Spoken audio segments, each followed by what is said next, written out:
एगो लाचार भक्त जखन मैया सिंधेश्वरी के अंतिम घड़ी नवरात्र में विदाई है छन तो माता जी से अर्जी की कहे छथिन लिया हम सोनू अनजाना अपने सबके समक्ष एक नीक भगवती गीत राख रहल छी।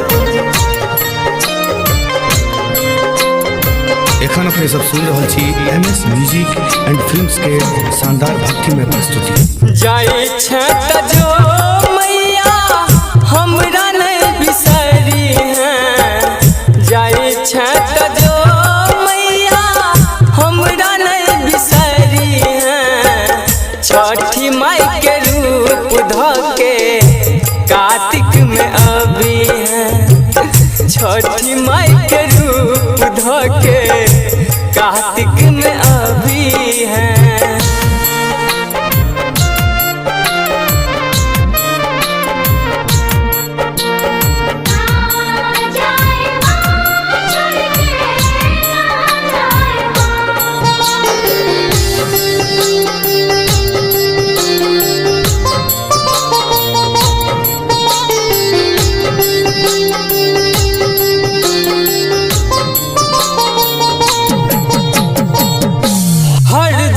रखले मैया अचरे के छैया कोना जुदाई सब छिलर कैया।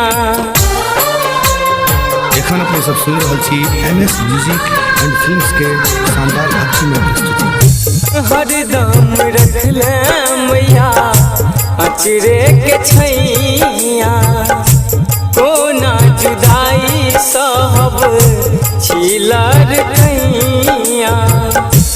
अरहुल के फूल बन के रोज फूलई हैं, अरहुल के फूल बन के रोज फूलई हैं।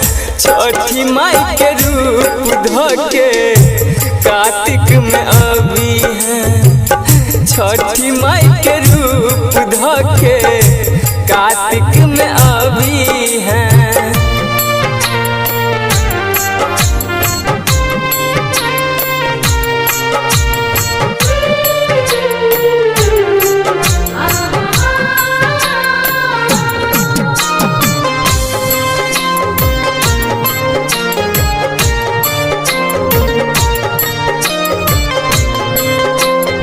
एखन अपने सब सुन रहल छी एमएस म्यूजिक एंड फिल्म्स के शानदार भक्ति में प्रस्तुति। गैया से दूर जना रहने बछरुआ बाज को न रहतो मैया तोहर ई दुलरुआ।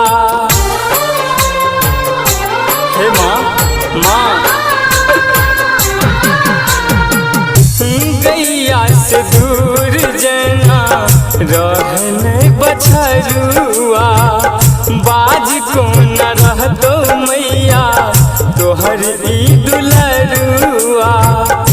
रखी है ध्यान हरदम चाहे जत जई हैं, रखी है ध्यान हरदम चाहे जत जई हैं।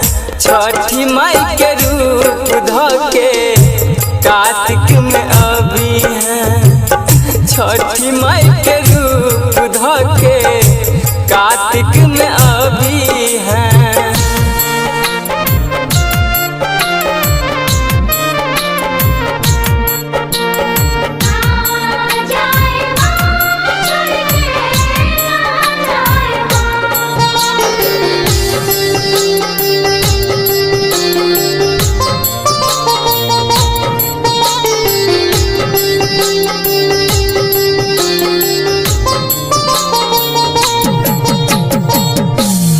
से सदान तोरे डर के भिखरिया महादेव पर माँ रखी है हरदम नजरिया।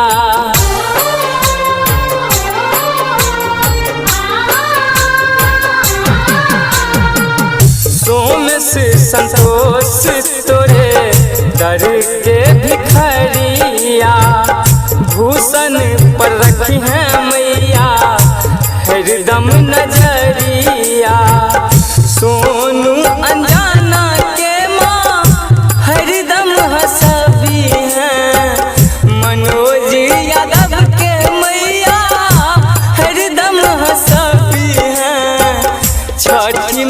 के रूप धके कार्तिक में अभी हैं। छठी माई के रूप धके कार्तिक में अभी हैं। छठी माई के रूप धके कार्तिक में अभी हैं। छठी माई के रूप धके कार्तिक में अभी हैं।